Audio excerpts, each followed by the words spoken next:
법전협에서 선정한 형법 표준 판례 543선 표준 판례 3번 해설입니다. 명확성의 원칙. 예, 헌법재판소 2005 헌바 19 전재판부 결정을 볼 겁니다. 여기도 말씀드린 것처럼 결정이라는 표시, 재판 양식이죠. 그것을 살포시 추가해 주시면 됩니다. 그게 맞습니다. 헌재가 2005년에 위헌소원으로 접수한 사건 중에서 19번째 사건이고 2006년에 선고한 결정이라는 의미죠. 다 아시죠? 헌재법 68조 2항이 정한 헌소, 즉 법원 재판을 받는 당사자가 그 사건에 적용된 법률 조항에 관해서 법원에 위헌 재청 신청을 했지만 법원이 재청 신청 기각 결정을 해서 당사자가 직접 헌재에 헌소 심판 청구한 것이죠. 위헌 법률 심판형 헌법소원, 줄여서 위헌소원. 다 말씀드린 내용입니다. 뭐 관련해서 말씀드린 거죠? 헌파 관련해서. 자, 쟁점. 사람의 궁박한 상태를 이용해서 현저하게 부당한 이익을 취득한 자. 자, 여기서 뭐라고 하는지 봅시다. 현저하게 부당한 이득을 취득한 자. 사람의 궁박한 상태를 궁박한 상태를 이용해서 현저하게 부당한 이익을 취득한 자는 3년 이하의 징역 또는 2천만 원 이하의 벌금에 처하도록 한 형법 349조 1항. 이게 부당이득죄거든요. 부당이득죄. 중에서 이 궁박 부분, 현저하게 부당한 이익 같은 부분, 요런 용어들이 불명확한 개념으로서 죄형법정주의의 명확성 원칙, 죄형법정주의의 명확성 원칙에 위배되는지 여부, 이게 쟁점이에요. 자, 이게 쟁점입니다. 쟁점은 요거예요. 처벌조항의 내용이 너무 불명확해서 어떤 행위를 했을 때 처벌되고 어떤 행위를 해야 처벌이 안 되는지 알 수 없게 되어 있는 게 아닌가. 즉, 명확하지 않은 처벌 규정이 아닌가. 다시 말해서 명확성 원칙 위반이냐 아니냐 하는 게 쟁점이고요. 이 문제가 결국은 죄형법정주의 문제로 통해요. 다시 말해서 명확성의 원칙이라는 것이 결국은 죄형 법정주의의 문제로 일맥상통하는데요. 그 이유가 뭐냐면 범죄와 형벌을 국회가 만든 법률로 범죄와 형벌을 국회가 만든 법률로 정하고, 그렇게 법률로 정하지 않은 이상은 처벌할 수 없다, 처벌을 못한다는 게 결국 그게 이제 헌법 12조 1항, 제가 여러 번 말씀드렸던 12조 1항 2문, 헌법 13조 1항에서 말한 그 죄형 법정주의잖아요. 방금 말씀드린 게 그 죄형 법정주의잖아요. 죄와 형은 법이 정한다. 정하지 않으면 처벌하지 못한다. 죄형 법정주의가 바로 그건데, 이 범죄와 형벌을 정한 법률 조항 자체가 명확하지 않게 써 있으면 실질적으로 봐서 어떤 행위가 처벌되는지 명확한 기준이 없어지는 셈이잖아요. 그러면 그 얘기가 뭐냐면, 만약에 그렇게 처벌 기준이 불명확하면 그 얘기 뭐예요? 법을 적용하는 사람, 법을 집행하는 사람, 법을 적용해서 집행하는 사람, 이런 사람들이 자의적으로 코에 걸면 코걸이, 귀에 걸면 귀걸이식으로 집행할 위험이 있어요.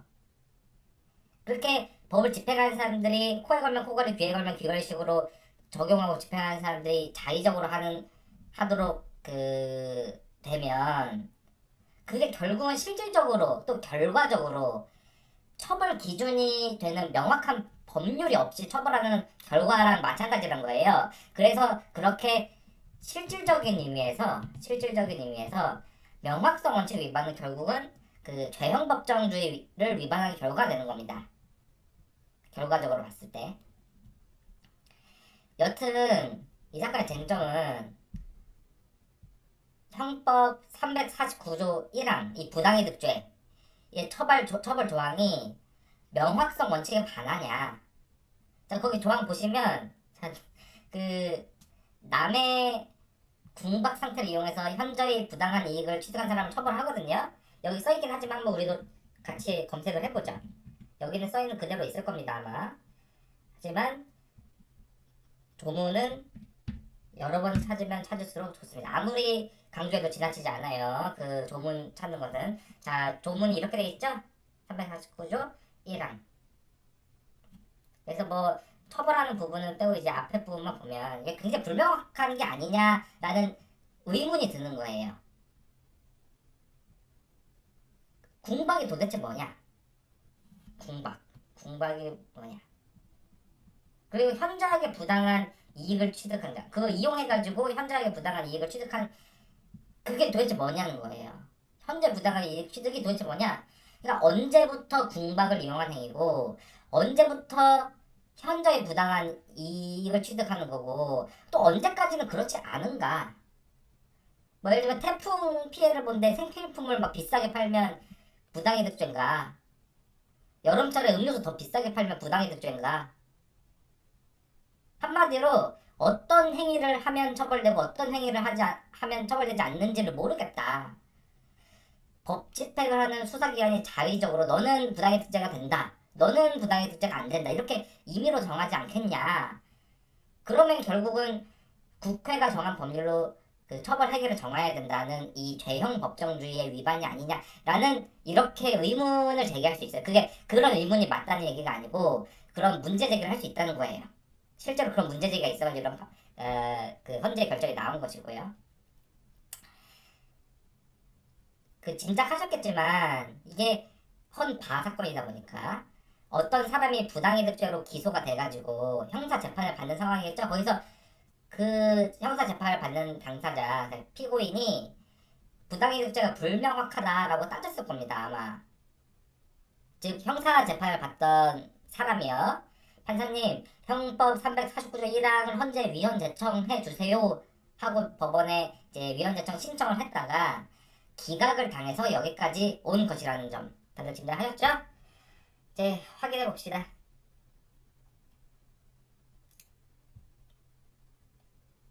헌재 결정 2005 헌바 1부. 자, 직접 찾아봅시다. 이런 거 있을 때 항상 원문을 확인하는 게 좋아요. 특히 중요 판례 같은 거. 그러니까 뭐 모든 교과서에 있는 막 각주에 있는 것까지 다 이게 일일이 찾다가 늙고요. 다 늙습니다. 그렇게까지 하라는 얘기는 아닌데 적어도 주요 판례, 중요 판례 같은 것들은 직접 확인하는 습관을 가질 필요가 있어요.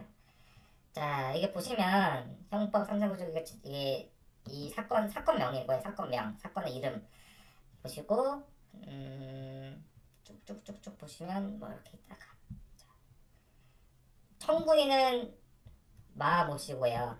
청구인 그 위헌제청 신청을 했다가 기각당해서 헌재 다이렉트로 위헌 소원을 위헌 소원 심판 청구를 제기한 사람이 이제 모씨입니다. 그리고 법원이 있겠죠? 인천지법 14고단 3518. 여기서 보시면 당해 사건이란 말이 있는데요. 이 당해 사건. 일단 이 용어 기억해 두세요. 당해 사건. 나중에 설명드릴 때가 있을 겁니다. 쉽게 말해서 이 헌법재판소 헌재 사건이 나오게 된 계기가 된 바로 그 법원 사건을 이제 당해 사건이라고 얘기를 해요. 나올 때마다 그 헌재 사건이 나오게 된 계기가 된 바로 그 법원 사건이라고 얘기하면 우리가 입이 아프잖아요. 그래가지고 당해 사건이라고 부르는 겁니다. 이건 용어예요. 일종의 법률 용어라고 생각하시면 됩니다. 나중에 당해 사건이라는 용어를 또 보시게 될 거예요. 제가 설명을 또 드리게 될 겁니다. 고단이라고 돼 있는데 인천지법 고단이 돼 있는데 다 아시죠? 그 형사는 고노노 그 형사 1심이라는 점 알 수 있죠? 근데 단 이거는 잘 모르실 수도 있어요. 지금 단계에서 이제 고단에서 단 그 이게 뭐냐면 1심은 우리나라 민사재판 형사재판에서 1심은 재판부가 한 명의 단독 판사로 그 구성된 그 단독 사건이 있고요. 재판부가 판사 3명의 합의체로 구성된 합의 사건이 있어요. 1심 재판은. 그 중에서 단독 사건이 바로 그 사건 부호가 고단이 됩니다. 그럼 합의 사건 뭐겠어요? 형사 1심 합의 사건. 재판부가 판사 3명을 합의체로 구성해서 그 재판하는 거. 고합의 되겠죠? 그쵸? 그래서 형사 사건은 고단과 고합의 됩니다. 참고로 민사 사건은 가단과 가합의 되겠죠? 1심은. 자, 어쨌든 고단과 고합은 어떻게 나누냐? 요거는 어디 있을 것 같아요? 어디에 찾아보면 있겠죠? 어디겠습니까? 법원 조직법을 찾아보면 있을 겁니다. 어디냐면 한 30조쯤이 있어요. 32조. 자, 지방법원과 그 지원의 합의부가 심판하는 사건, 지법과 지원의 합의부는 다음 사건을 1심으로 심판한다. 1호 합의부에서 심판한 것을 합의부가 결정한 사건, 합의부가 정한 거예요. 합의부의 사자고. 그리고 민사 사건은 대법원 규칙, 그러니까 단독 합의 사건과 단독 사건을 구별하는 그 기준을 대법원 규칙이 별도로 정하고 있습니다. 대법원 규칙은 쉽게 말해서 대법원이 만든 룰 중에 하나인데요. 그 거의 그 법이라 생각하시면 돼요. 지금 단계에서는. 나중에 대법원 규칙의 개념에 대해서도 설명드릴 날이 있을 겁니다. 자, 3호. 자, 딱 보면 형이 사형 무기. 자, 이거 사형 법정형에 사형 있고 무기징역 할 수 있는 사건인데 단독 판사가 그 재판하면 좀 그렇잖아요. 합의부가 재판합니다. 그리고 단기 1년 이상. 그러니까 징역 또는 금고인데 일단 징역만 생각하시면 돼요. 금고는 또 나중에 말씀드릴 일이 있을 겁니다. 자, 1년 이상 징역. 그 1년 이상 징역 사건은 합의부가 재판해요. 근데 여기서 보시면 장기가 아니라 단기입니다. 단기.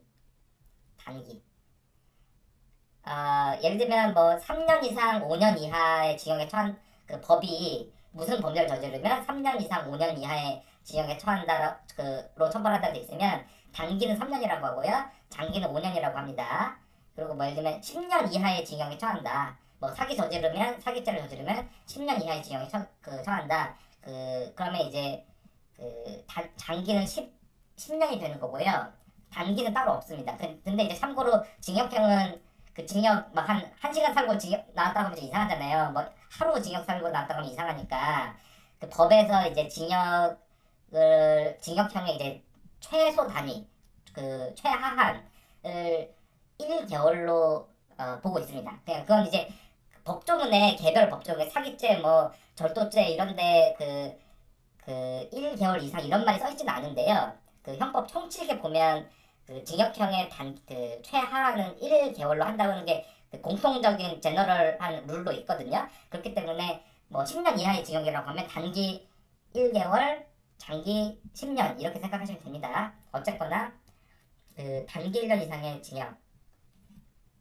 그러니까 예를 들면 3년 이상의 징역에 처하는 사건, 예를 들어 강간죄 같은 경우는 그 법정에 사람을 폭행 협박해가지고 그 강제로 성관계를 하면 성교를 하면 강간죄거든요. 그러면 이제 법정형이 어떻게 되냐면 조문 보시면 3년 이상의 징역에 처하도록 돼 있어요. 그러면 3년 이상이잖아요. 그러니까 하한이 3년이니까 단기가 3년이니까 단기가 1년 이상인 거죠. 그러니까 강간죄 같은 경우는 무조건 합의부 사건입니다. 이해되시죠? 강간죄를 여러분이 뭐 그 어떻게 잡혀가지고 그 강간죄로 재판을 받는데 1심 판사가 한 명의 단독 판사가 나오고 재판하고 있어요. 잘못된 겁니다. 그거는 뭔가 이상한 거예요. 어쨌든 그 단기 1년 기준으로 하는 것이고요. 이게 아무리 장기가 뭐 10년, 장기가 막 20년, 장기 15년 막 이래도 만약에 법전에 즉 단기가 따로 없다면 징역 1개월까지 가능하잖아요. 말씀드린 것처럼. 그러니까 아무리 장기가 높아도 단기 하한이 없는 범죄들은 좀 이렇게 징역 1개월, 6개월 막 이런 식으로 낮은 형이 선고 가능하고 실제로 많이 낮은 형으로 선고를 하거든요. 하한이 없을 경우에. 그래서 그런 건 상대적으로 경미하다고 봐가지고 굳이 합의부에서 안 하는 거예요. 그래서 장기 몇 년 이상 기준이 아니라 단기 기준이다. 그것도 단기 1년 이상을 기준을 한다. 뭐, 요 정도는 상식적으로나마 최소한. 그리고 변호사라면 그걸 모르면 진짜 좀 부끄러운 거고 어쨌든 아시기 바랍니다. 이런 거 하나하나 외우실 필요는 없어요. 하나하나 다 외우실 필요는 없는데 고단이랑 고합의 차이가 단기 1년을 기준으로 한다. 이거는 그 정도는 아셔야 되지 않을까. 그게 꼭 시험에 나와서라기보다도 그쵸? 범죄자들 교도소 들락날락 하는 사람들 다 아는 건데 변호사가 모르고 있으면 좀 이상하잖아요. 그 법률 상담을 하는데 자 어쨌든 단기 기준이라는 거를 기억하시고 단기 1년 기준을 기억하시고 다만 다음 강목의 사건은 제외한다 이렇게 돼 있어요.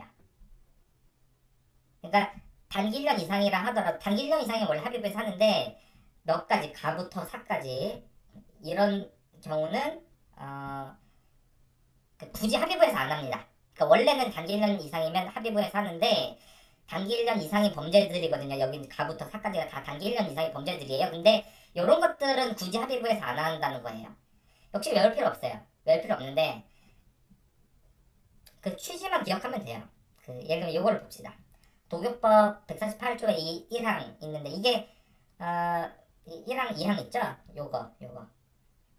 요게 뭐냐면 음주운전 투아웃 조항 1항이 아마 투아웃 조항일 거고요. 2항이 음주 측정 거부 이런 겁니다. 3항 1호 2호 이것도 이제 음주운전 관련된 거예요. 다 148조 2가 이제 음주운전 조항입니다. 요런 거는 형량이 1년 이상이거든요. 단기 1년 이상이에요. 단기가 1년보다 커요. 1년 이상입니다. 찍어볼까요? 도교법 148조 2 이거 보시면 1항 보시면 2년 이상 5년 이하죠? 그러니까 단기가 1년 이상이잖아요. 단기가 1년 이상이고 이것도 단기가 1년 이상이죠? 단기가 1년이잖아요. 그러니까 단기가 1년 이상인 거죠. 그리고 여기도 보면 2년 그죠? 단기가 2년이죠? 그러니까 단기가 1년 이상인 거고 이것도 단기가 1년이죠? 단기가 1년 이상인 거고 그쵸? 요런 것들 음주운전 중에서 사문 빼고는 다 이제 단기가 1년 이상입니다. 그러니까 이게 32조 1항 1호 32조 1항 3호 기준으로는 합의부 사건이라고 될 것 같아요. 근데 자 음주운전 사건 모두 합의부 이런 것까지 합의부에서 하면 합의부 판사들 과로로 죽습니다. 과로로 죽어요. 음주운전 사건이 엄청 많기 때문에 이런 거 합의부에서 하면 집에 못 가고 과로로 죽어요. 과로로. 그러니까 취지는 아시겠죠? 그러니까 기본적으로 형량 기준으로 나누는데 형량 기준은 단기랑 단독 사건이랑 이제 합의 사건을 나누는데 이제 음주운전이라든지 뭐 이런 사건들은 아무리 형량이 세도 이렇게 쟁점 같은 게 굉장히 간단한 경우가 많고 합의부에서 하기 좀 적절하지 않은 면이 있기 때문에 아예 법으로 이런 것들은 그냥 단독 사건으로 정해둔 겁니다. 역시 외울 필요는 없어요. 외우실 필요가 없습니다. 그리고 4호, 5호, 6호 이런 것도 이제 합의부 사건으로 한다는 얘기고요. 읽어보시면 압니다. 자, 1호 보시면 이거 1호 보면 원래는 단독 사건인데 즉 원래 고단 사건이어야 되는데 즉 단기 1년 미만짜리 사건인데 대표적으로 이제 징역형의 하한이 없는 범죄들. 근데 이게 원래 단독 사건이라고 하더라도 사안 자체가 합의부에서 하는 게 적절하다. 판사 3명이 하는 재판부에서 하는 게 적절하다. 단독이 하기 부담스럽다. 그러면 재배당을 해가지고요. 배당을 다시 한다는 게 이제 재배당이에요. 사건 배당 이제 어떤 법원이 있으면 거기도 막 재판부들이 여러 개 있을 거 아닙니까? 판사들이 어떤 판사는 뭐 민사 1부, 어떤 판사는 민사 2부, 민사 3부 뭐 이런 식으로 다 판사들이 소속돼 있을 거 아니에요? 재판부에. 근데 이제 사건들이 이제 신건들이 접수가 되면 그거를 이제 내부 사무 분담 기준에 따라서 이제 배당을 하거든요. 이 사건은 민사 1부에서 하고 다음 사건은 민사 2부에서 하고 다음 사건 민사 3부에서 하고 이런 식으로 배당을 해요. 굉장히 전산으로 배당을 하게 되는데 기준이 다 있습니다. 근데 일단 단독 사건 단기 1년 미만이라서 단독 사건이어야 되는데 단독 사건인데 요거 때문에 3호 때문에 단독 사건인데 적절하지 않은 게 있어요. 단독 판사가 하기 좀 적절하지 않은 게 있을 때 그러면 그 재배당을 해서 합의 사건으로 넘길 수가 있습니다. 단독 판사가. 근데 그렇게 하려면 조문 보시다시피 합의부 사건으로 하자고 결정을 해야 하죠. 그 결정 없이는 그렇게 배당을 못 해요. 그러니까 합의부에서 심판할 것으로 합의부가 결정을 디시전을 내려야 되는 거예요. 그러니까 이것도 합의부라는 하나의 법원이 내리는 재판입니다. 제가 말씀드렸죠. 법원의 재판에는 판결과 결정이 있다고 했죠. 그때 말한 결정에 해당돼요.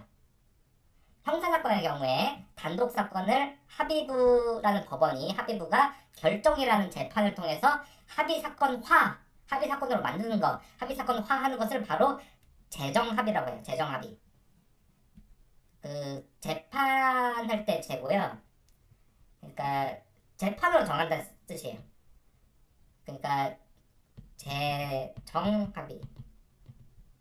재판할 때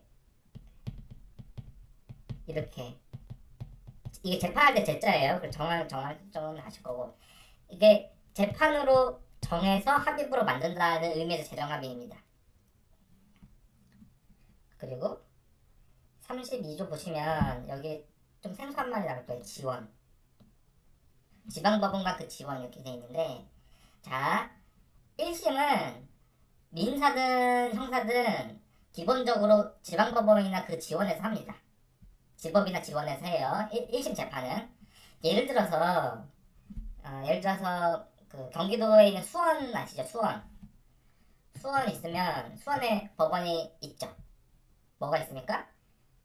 수원지방법원이라는 수원지법이 있습니다. 수원에 있어요. 근데 경기도에는 수원 근처에 이제 뭐 성남, 여주, 평택, 안산, 안양 뭐 이런 식으로 이런 데도 법원이 있어요. 이런 도시들에도 성남시에도 법원이 있고 여주시에도 법원이 있고 여주가 시예요? 군이에요? 시인 것 같은데 하여튼 이런 식으로 법원이 다 있습니다.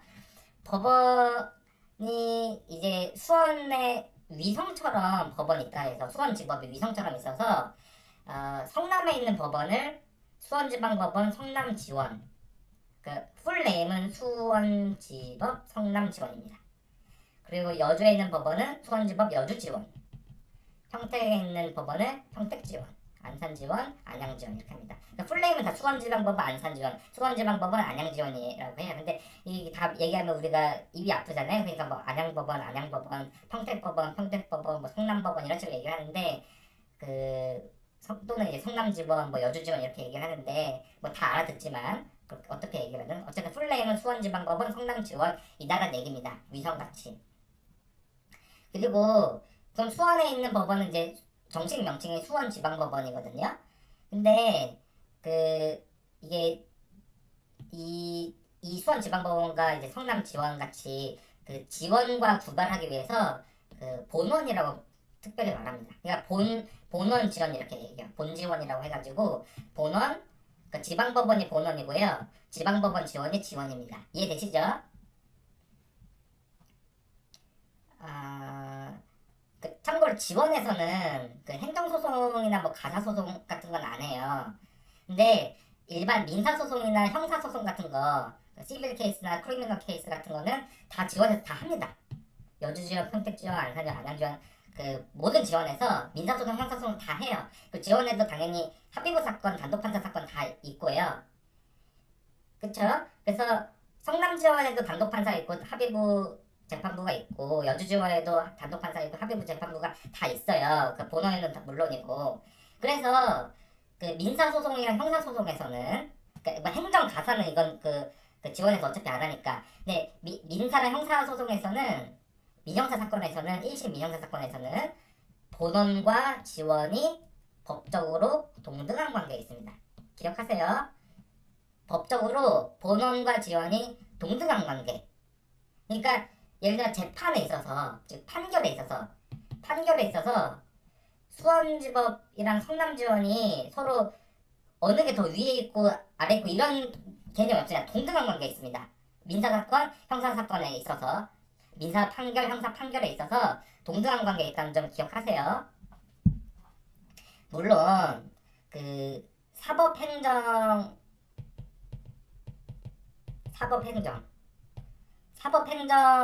면에서는 본원이 그 상급 기관의 역할을 합니다. 본원이랑 지원이 있으면 본원이 지원의 상급 기관의 역할을 사법행정에서. 그 사법행정이 뭐냐면 예를 들면 뭐 법원 인사, 뭐 인사 예산, 회계, 뭐 시설 관리 이런 거 있잖아요. 이런 것들에 관한 작용을 이제 사법행정이라고 합니다. 그쵸? 그 국회에도 그런 행정작용이 있는 거고 행정부 내에도 그런 행정작용이 있는 거고 사법부에도 그런 행정작용이 있을 거 아닙니까? 그런 사법행정은 본지원이 이제 상하의 그 감독관계 요런 그 상위 기관과 하위 기관의 관계가 있어요. 그 법원 조직법에도 그런 내용이 있는데 법원 조직법 뭐 예를 들면 31조 보시면 뭐 어쩌고저쩌고해서 자 31조 3항 이런 내용 있잖아요. 그러니까 본원의 장을 이제 법원장이라고 부르고요. 예를 들어 수원지방법원장, 그 지원의 장을 지원장이라고 합니다. 그러니까 성남지원장 이런 식으로. 그 본원은 법원장이라고 하고 지원은 지원장이라고 해요. 그 사법 행정에 관해서 인사, 뭐 회계, 예산, 시설 관리 이런 작용에 관해서는 지원장은 법원장의 지휘를 받는 관계에 있습니다. 그러니까 성남 지원장은 수원 법원장의 그 지휘를 받는 관계에 있어요.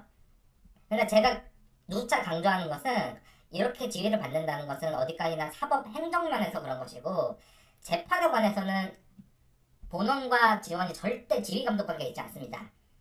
그 소신이 다를 때 절대 눈치 봐서도 안 되는 거고요. 이 판결은 오로지 헌법과 법률에 의거해서 법관의 직업적 양심에 따라서 해야 될 뿐이죠. 그렇죠? 어쨌거나 법원조직법 32조 보시면 본원과 지원에서 하는 1심 사건의 단독과 합의를 나누고 있는 그 조항입니다. 법조법 32조가. 다시 아까 헌재 결정례로 봐서 인천지법 고단 사건을 보다가 여기까지 장애 사건이 오겁니다.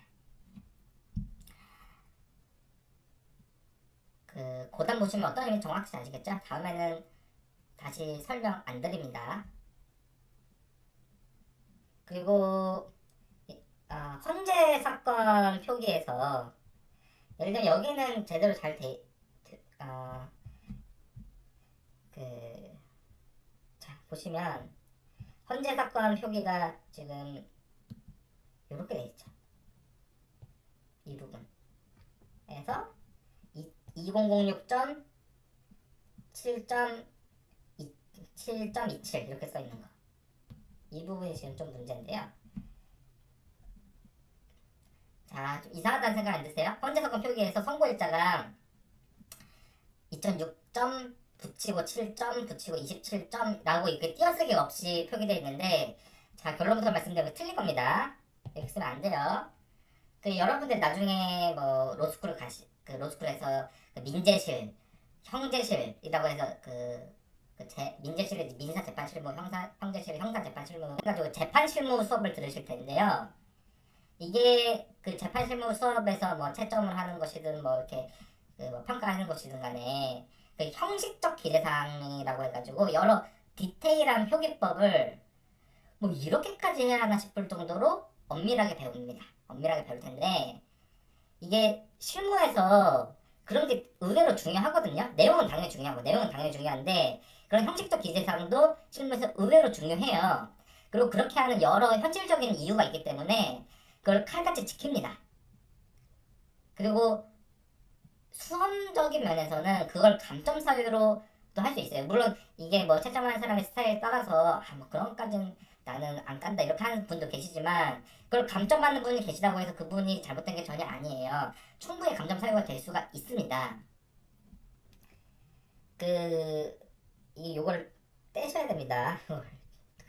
2.6점 띄고 7점 띄고 27 이렇게 쓰셔야 돼요. 일단 그 민재실 민사재판실무의 수업의 이제 기본서라고 할 수 있는 교재가 민실2, 그러니까 민사실무 2라는 책인데요. 이런 내용까지 있습니다. 한번 보시죠. 자, 민사실무 2라는 교재입니다. 여기 보시면 자, 그 일시 및 장소 표시에 관한 규정들이 있죠. 그 규정과 이제 기재례들이 있습니다. 기재례. 이런 규정들이 있어요. 나름의. 그리고 이런 기재례가 있고요. 기재례. 이런 것들.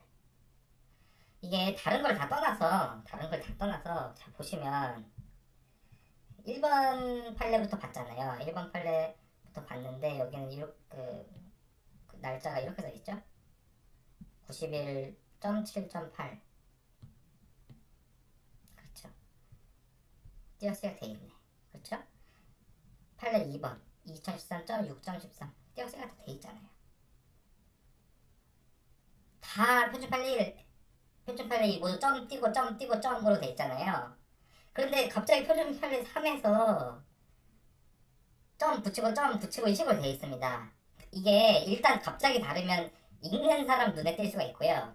더군다나 이게 불규칙하게 나왔잖아요. 불규칙하게 나온 게 약속된 표기 기준, 이제 재판서에서 써야 되는 약속된 표기 기준이랑 다르면 그러면 이제 어디 다른 데는 더 틀린 거 없나 이렇게 보게 되는 현실적인 문제가 생깁니다. 그래서 이게 실제로요, 로펌에 여러분들이 들어가시면 그 로펌의 보스가 탑변이라고도 하죠. 보스가 이런 거 지적 엄청 하고요.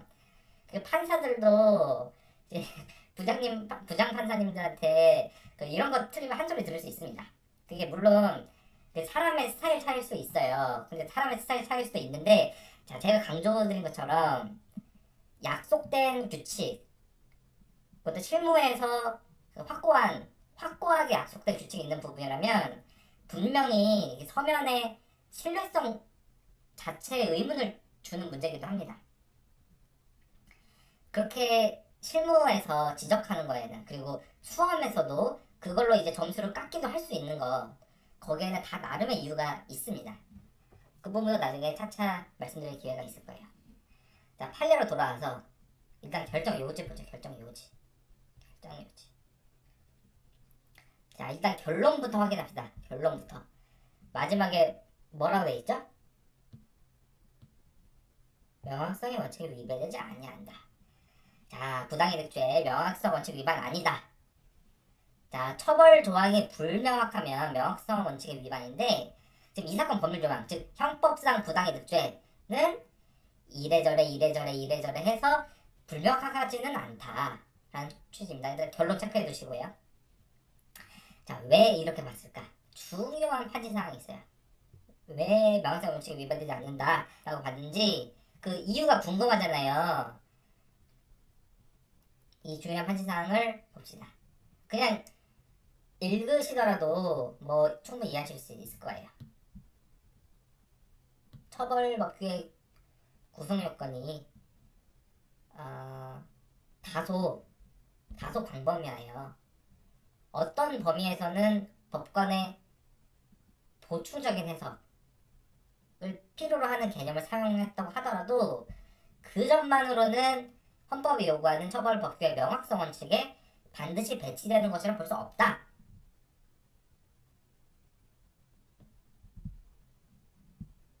이 사건은 그럼 어떠냐?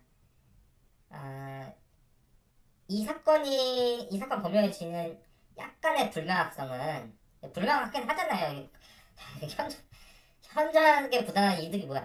그 이익이 뭐야? 사람의 궁박한 상태는 뭐고 그걸 이용해서 현저하게 부당한 이익을 취득했다는 게 뭐냐?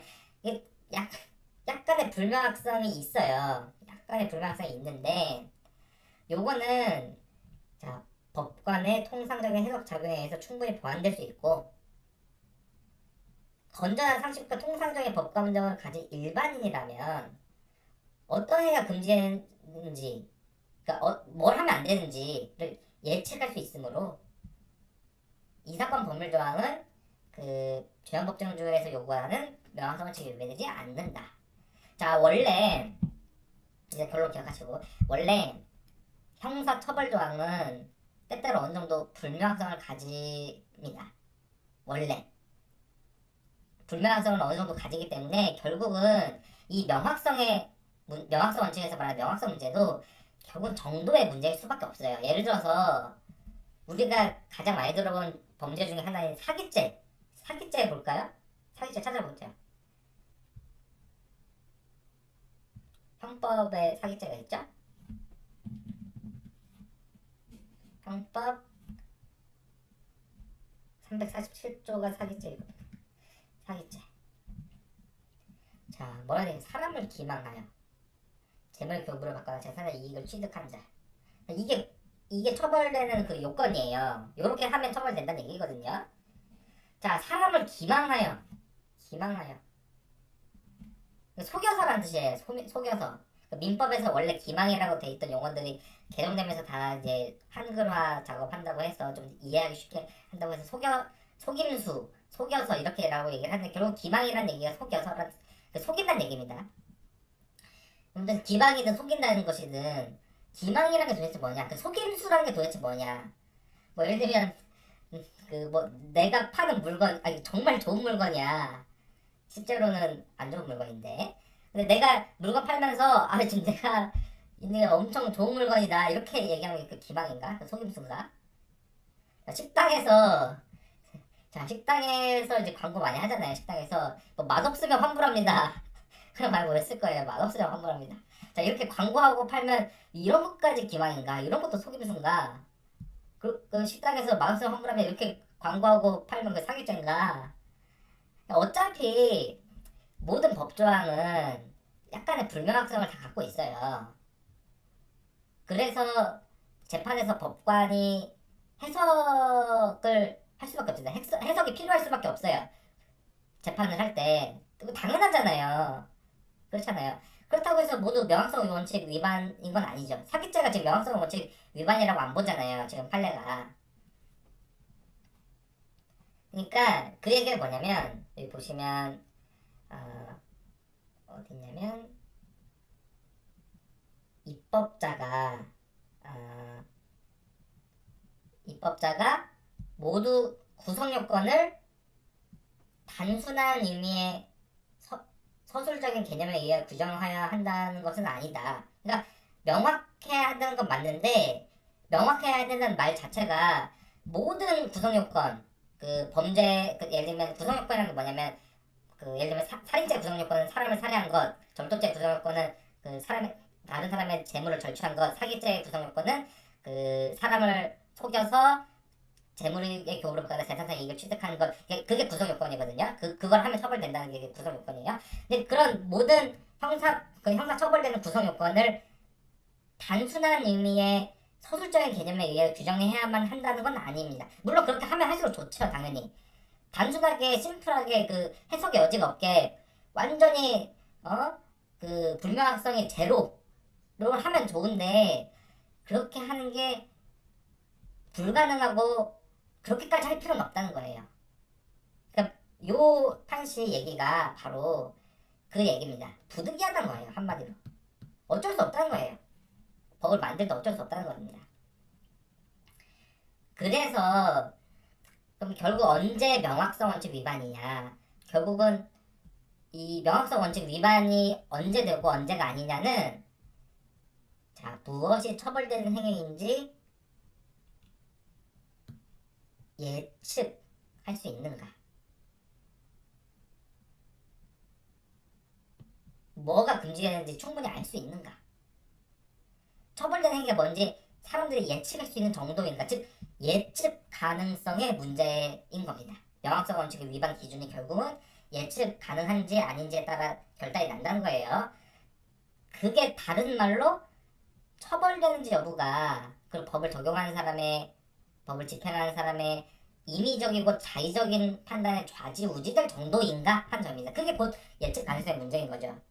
이해되시죠? 사례를 들어볼게요. 예를 들어서 대표적인 사례가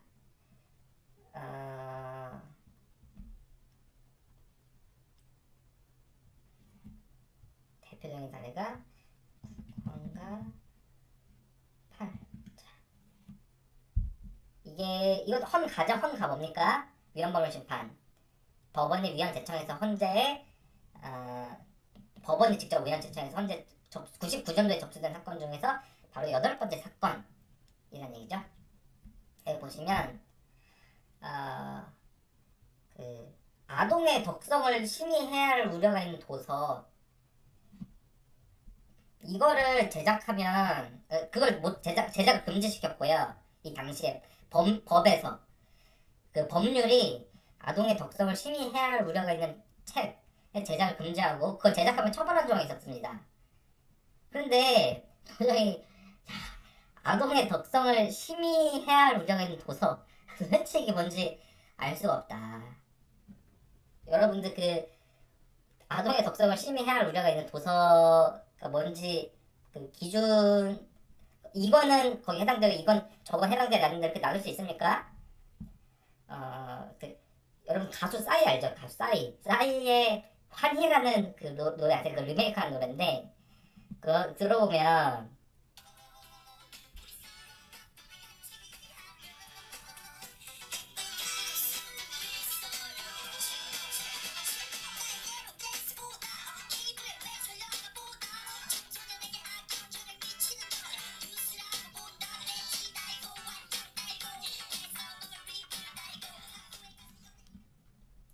이 노래 들어보셨죠?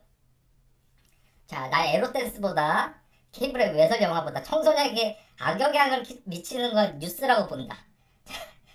싸이 같은 사람은 뉴스가 아동의 덕성을 심의해야 할 우려가 있는 미디어라고 생각할 수가 있습니다. 이건 물론 극단적인 예시지만 어쨌거나 이런 문제가 나오는 자체가 아동의 덕성을 심의해야 할 우려가 있는 도서라는 개념이 지나치게 불명확하잖아요. 그러니까 보충적인 해석을 하더라도 법관이 재판하면서 보충적인 해석을 하더라도 정확히 뭐가 여기 해당되는지 알기 어렵다는 거예요. 내가 어떤 도서를 판매하면 괜찮고 어떤 도서를 판매하면 처벌되는지 예측 가능성이 없다. 명확성 원칙 위반이다. 이게 헌재의 판단이었습니다. 결정을 1항 읽어볼게요. 990 이 8회 그 제왕법정주의는 범죄형벌이 법률 정해져야 함을 의미하는 것이다. 오케이. 이러한 제왕법정주의에서 파생되는 명확성 원칙은 누구나 법률이 처벌하고자 하는 행위가 무엇이며 그에 대한 형벌이 어떤 것인지 얘기할 수 있고 그에 따라 자신의 행위를 결정할 수 있도록. 그러니까 금지되는 게 A가 금지되면 나는 A를 안 할 거고 B가 금지되면 B를 안 할 거고 내가 뭐 그 금지되는 거 하겠다는 건 아니다. 근데 문제는 뭐가 금지되고 뭐가 허용되는지 알 수가 없으니까 그러니까 내가 어떤 행위를 할지 이걸 못 하겠다는 거예요. 겁나서. 그쵸? 그러니까 어떤 것이 얘기할 수 있어야지만 내 행위를 결정할 수 있는데 그 정도로 구성요건이 명확해야 된다는 거 아닙니까? 그 정도로는 명확해야 되는데 구성요건이 너무 모호하고 추상적이라서 불명확하면 무엇이 금지된 행위인지 국민이 알 수 없고 자 범죄의 성립 여부가 법관의 자의적인 해석에 맡겨져서 제왕법정주의에 의해서 국민의 자유와 권리를 부정하려는 법치주의 이념을 실현될 수 없게 된다. 그쵸? 이해되시죠? 자 3항도 읽어봅시다. 결정요지 3항 이것도 이제 아까는 이제 아동의 덕성을 심의해야 할 우려가 있는 도서를 받고 여기 아동복지법에 그 덕성이라는 말이 도대체 뭐냐? 어질고 너그러운 품성이다. 근데 어질고 너그러운 품성이라는 게 이 사람마다 너무 다르고 이게 도저히 너무 불명확하게 너무 심하다는 거예요. 거기에 심의해야 할 우려까지 어질고 너그러운 품성을 심의해야 할 우려가 있는 뉴스. 자 이거 도대체 이거 재판하는 사람이 뭘 기준으로 누구는 유죄고 누구는 무죄라 하기 힘들다는 겁니다. 이게 재판했는데 어떤 사람은 그 유죄되고 어떤 사람은 무죄되는데 도대체 왜 그 유죄되고 무죄되는지 모르겠는 거예요. 가장 최악의 재판이 뭐냐면 뭐 승소 패소 그게 아니라 이긴 사람도 납득할 수 없는 그 왜 내가 이겼는지 진 사람이 왜 내가 졌는지 알 수 없는 그 납득할 수 없는 재판이 제일 그 최악의 재판이잖아요. 결과를 떠나서. 그러니까 그 얘기입니다. 그러니까 재판할 수 없다는 거예요. 이런 모호한 기준으로는. 그래서 자, 법관의 보충적인 해석을 통하여도 규범 확정될 수 없는 너무 지나치게 모호하고 막연한 개념을 사용하고 있다. 그래서 명확성 원칙이 위반되는 거예요. 무슨 말씀인지 이해되시죠? 자, 다시 부당이득죄에 관한 헌재 결정례로 돌아갑시다.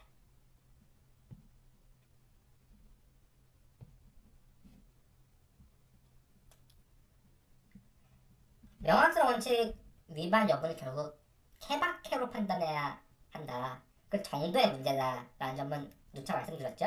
그럼 여기에 우리가 기억할 점이 있어요. 첫째, 뭘 기억해야 됩니까? 이 판례를 여러분들이 혼자 공부를 하시면서 그냥 이 방금까지 한 내용을 그냥 뭐 쓱 귀로 듣고 쓱 흘려드리시면 안 되고 반드시 여기서 여러분들이 별도로 기억해야 할 점이 있습니다. 그러니까 예를 들어서 뭐 관습법 문제 나왔을 때 관습법화 되기 위한 세 가지 요건 관습 조제, 법적 관시 그리고 헌법 질서의 전체를 반하지 않을 것이라 이 요건이 필요하다. 이런 것들을 캐치를 해야 된다고 말씀드렸잖아요. 그런 거 잘하는 사람이 결국은 시험을 잘 보시는 거고.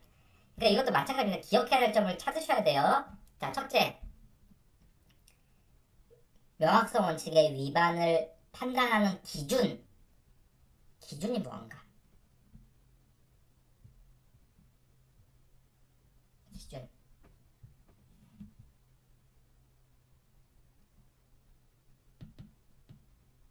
예측 가능성이 핵심이죠. 위반 판단 기준. 위반 판단 기준이 바로 대전제고요. 대전제.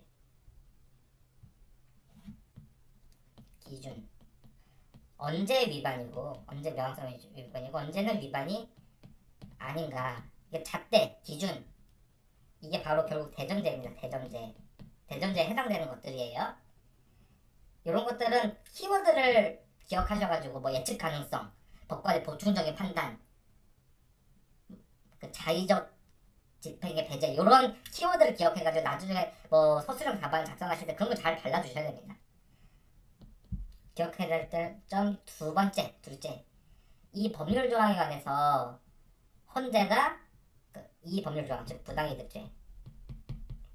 부당이득죄 사안에서 부당이득죄가 될 거고 그 아동복지법 위반에서 아동의 적성을 신문해야 하는 사건에서 그 케이스가 될 거 아닙니까? 케바케겠죠.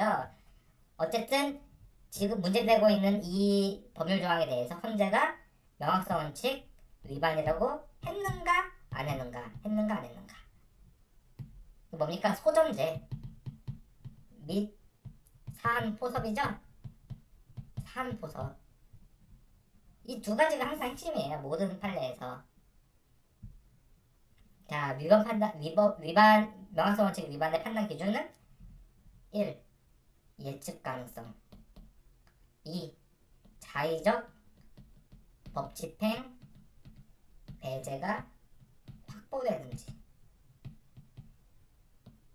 이 두 가지는 무조건 들어가야 되는 키워드입니다. 그러니까 여러분들이 만약에 명확성 원칙 위반인지 아닌지에 관한 그걸 묻는 문제가 나왔을 때 기준을 일단 제시하고 그 기준에 따를 때 뭐 이거는 이렇다. 그 명확성 원칙이 위반된다고 하는 게 무조건 정답은 아니에요. 위반되지 않는다고 하는 게 정답도 아니고요. 요거는 사람마다 다를 수 있잖아요, 판단이. 근데 이 기준은 일종의 유니버설한 룰이기 때문에 적어도 이 판례에 반대하지 않는 이상은 이 기준에 대해서는 일단 정확하게 잣대를 제시해 줄 수 있어야 돼요. 그건 당연할 거 아닙니까? 근데 그걸 채점하는 사람들 봤을 때 이런 기준에서 예견 가능성을 기준으로 요소를 갖고 있는 걸 알고 있는지 그게 결국 자의적 법칙행 배제가 확보되는지를 이 사람이 알고 있는가를 채점하는 사람이 궁금할 거고 답안 쓰는 사람도 자기가 그걸 쇼잉을 해줘야 되는 거 아닙니까? 디스플레이를 해줘야 되는 건데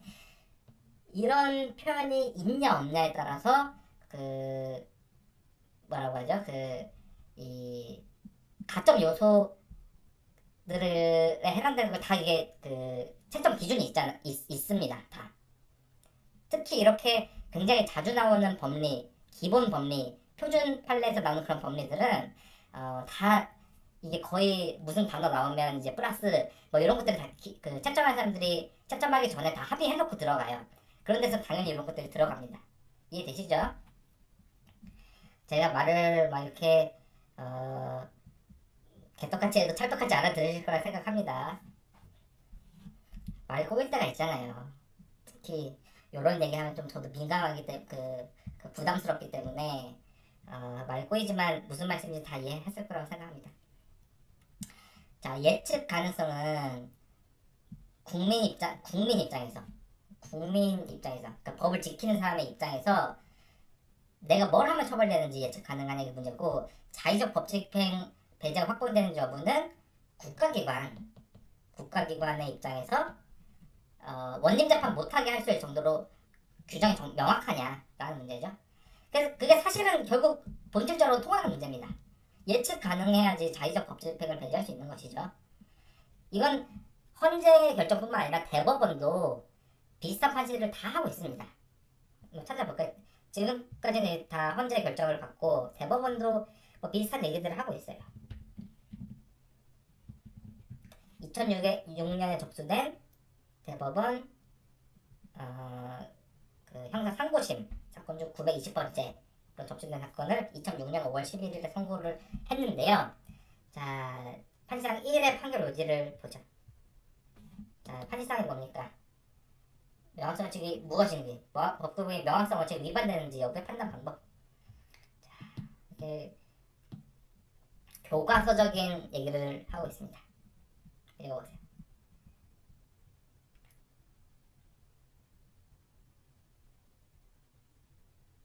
이렇죠? 이렇게 대전제 부분은 유니버설한 거니까 기준을 잘 기억해 두시고, 자, 소전제 뭐 어쩌고저쩌고, 요거는 뭐 명예성칙 위반되지 않았다. 이렇게 소전제 및 사안포섭은 자, 케이스 스터디, 사례 연습을 통해서 하실 수밖에 없습니다. 재판관도 사람이고 판사도 사람인데, 법관도 사람인데, 그 사람마다 생각이 다를 수 있고요. 당연히 충분히 다를 수 있습니다. 특히 명확성 원칙 같은 쟁점은 그 위반 여부에 관해서 전원재판부 다수의견 소수의견이 갈릴 때 많고요. 아주 많고요. 그리고 판례 공부하실 때도 애매하고 헷갈리는 게 많아요. 그게 어쩔 수 없는 부분이죠. 근데 현실적으로는 명확성 원칙 위반이다 라고 판시한 사례가 굉장히 드문 편이거든요. 생각처럼 그렇게 많이 이 조항 명확성 원칙 위반이다 이렇게 잘 얘기 안 해요. 그래서 굉장히 드문 편이기 때문에, 자, 위반으로 본 사례부터 정확히 기억하시고, 그 외에는 명확성 원칙 위반으로까지는 얘기를 안 했다, 그렇지 않다, 명확성 원칙 위반이 아니다 라고 기억하는 것도 하나의 좋은 수험 전략입니다. 그러니까 반복 우선순위 같은 것도 결국 위반된 사례 중심으로 보시는 게 좋다는 얘기예요. 충분히 이해하셨을 거라 생각하고, 자, 형법 349조 1항의 그 부당이득죄는 궁박, 현저하게 부당한 이익같이 불황정 개념을 사용하고 그 위반 행위를 처벌하고 있지만, 명확성 원칙 위반까지는 아니라는 거, 그걸 기억하시고, 참고로 말씀드리면 이 부당이득죄 같은 게 폭리행위를 처벌하는 것 조항이잖아요. 우리가 뭐 로스쿨 입학하기 전에 뭐 마이클 샌델의 그 What is Justice 같은 것들은 다 읽고 오잖아요. 그건 뭐 거기 나오는 사례 중에 뭐 태풍 지나갔는데 그 비싸게 받으면 이렇게 어떻게 되냐, 뭐 그런 얘기들 다 나오는 거 알 거예요. 그러니까 이런 케이스 자체가 굉장히 뭐 재밌는 케이스죠. 어떻게 보면 그쵸?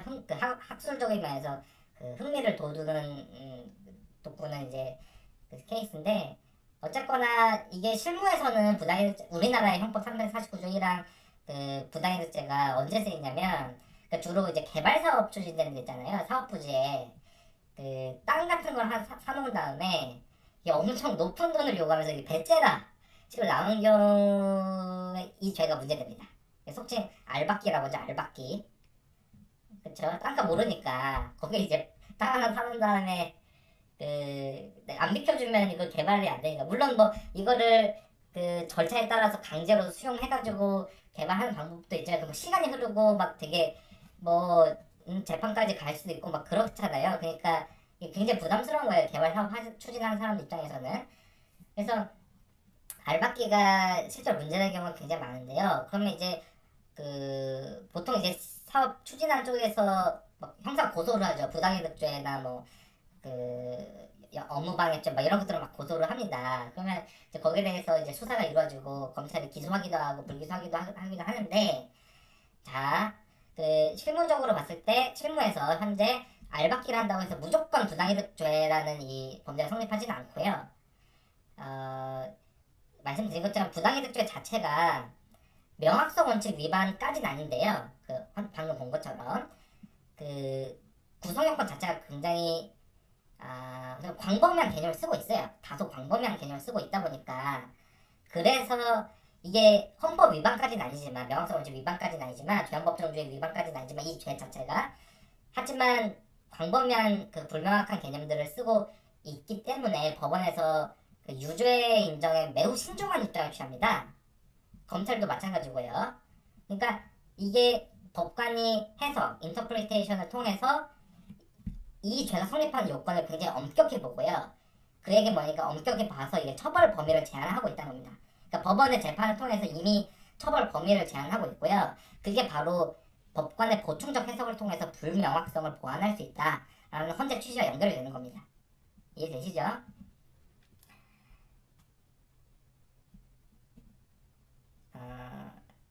2008도 8577 한번 볼까요? 2008도 8577. 이걸 그 사건 번호를 넣으면 그냥 그 검색이 됐으면 좋겠어요. 이걸 또 판례를 찍어가지고 우리가 봐야 되잖아요. 자, 여기 보시면, 자, 그 알박기 사건에서 부당이득죄 성립하기 요건이 있죠? 자, 어쩌고저쩌고 해서 이게 부당이득죄라는 게 굉장히 이런 문제가 있기 때문에 신중할 필요가 있다는 거예요. 이 부당이득죄를 처벌하기 위해서는. 그래서 알박기가 문제될 때는 어쩌고저쩌고 그 개발된 걸 알고 미리 그걸 매수한 경우라든지, 아니면 사업 시행하는 쪽한테 협조할 듯이 태도를 보여서 이제 막상 추진하니까 갑자기 이제 배신적으로 협조 거부하는 경우처럼, 자, 요런 걸 해가지고 그 부당 이득을 취했을 경우에는 이 죄가 성립할 여지가 있는데, 그런 게 아니라 그냥 거기서부터 살고 있던 사람이야. 그냥 원래부터 그 투기를 한 게 아니라. 그리고 뭐 협조도 다 했어. 그런데 막 원래 땅값보다 더 비싸게 부른다고 해서 그걸 가지고 처벌하면 좀 과하다는 거예요. 이해되시죠? 그게 이런 얘기입니다, 결국은. 그러니까 부당이득죄 성립을 법원이 인정하는데 굉장히 신중해야 된다는 취지예요. 요지는. 자, 오늘 판례 모두 이해되셨죠? 정리할게요. 정리 시간입니다. 자, 명확성 원칙이란 형사처벌 조항을 명확하게 규정해야 한다라는 원칙이고요. 헌법 10조 1항 2문, 13조 1항의 죄형 법정주에서 도출된다. 이해되시죠? 자, 법률에 범죄와 형벌을 가능한 한 명확하게 확정해야지 법관의 자의를 방지할 수 있고, 국민으로서도, 자, 법관의 자의, 그리고 국민으로서도 어떤 행위가 형법에서 금지되고 그 행위에 대해서 어떤 형벌이 가해지는가를 예측할 수 있게 하는데 이 명확성 원칙에 의의가 있다. 다시 말해서, 자, 키워드 나옵니다. 그 위반 여부도 예측 가능성과 자의적 법 집행 방지 여부를 기준으로 파악하면 된다. 처벌 조항이 다소 광범위하고 어느 정도 범위에서는 법관의 보충적인 해석을 필요로 하는 경우라 하더라도 건전한 상식과 통상적 법 감정을 가진 사람 입장에서 어떤 행위가 금지되고 처벌되는지를 충분히 예측할 수 있는 정도라면 명확성 원칙 위반이 아니다.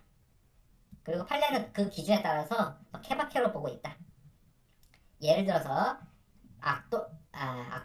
예를 들어 아동의 덕성을 심의해야 할 우려가 있는 도서, 요거는 이거를 막 판매하면 처벌하는 거, 요거는 명확성 원칙 위반으로 봤지만, 사람의 공박한 상태를 이용해서 현저하게 부당한 이익을 취한 자를 처벌하는 거, 요거 부당이득죄, 요거 명확성 원칙 위반이 아니라고 보았다. 자, 이거 보시면 마지막에 선정이유 관련해서 그 몇 가지 관련 판례가 있는데요. 그렇죠? 요거 직접 찾아보면서 학습하시기 바랍니다. 그게 바로 말씀드린 케이스 스터디죠. 그리고 그거를 케이스 스터디 하시면서 대전제 키워드 뭐예요? 일반 국민의 예측 가능성과 집행 그리고 적용자의 자의적 법 집행 방지 여부를 기준으로 파악하면 된다. 그리고 통상적 법관적을 가진 사람들로서 어떤 행위가 금지되고 처벌되는 충분히 예측할 수 있는 정도에 해당되는지를 기준 판단해야 한다. 이런 대전제를 항상 생각하면서 개별 케이스 보실 때마다 이제 그 대전제 생각하고 1번 판례 보고 그 대전제 생각하고 2번 판례 보고 대전제 생각하고 보건남조 범죄 단속에 관한 뭐 무슨 어쩌고 법 보시면서 대전제 생각하고 국가보건법 보면서 대전제 생각하고 직무유기죄 보면서 대전제 생각하고 다시 한번 부당이익 돌아보면서 대전제 생각하고 그리고 알박기 사건의 그 신중하게 판단한 법원이 결국 법관 보충적 해석에 해당되는 점을 리마인드하고 이런 식으로 해서 계속 반복하고 이해한 다음에 반복하고 함으로써 법을 공부하는 겁니다. 자, 다음은 민법 표준 판례 4번에서 만나도록 하겠습니다.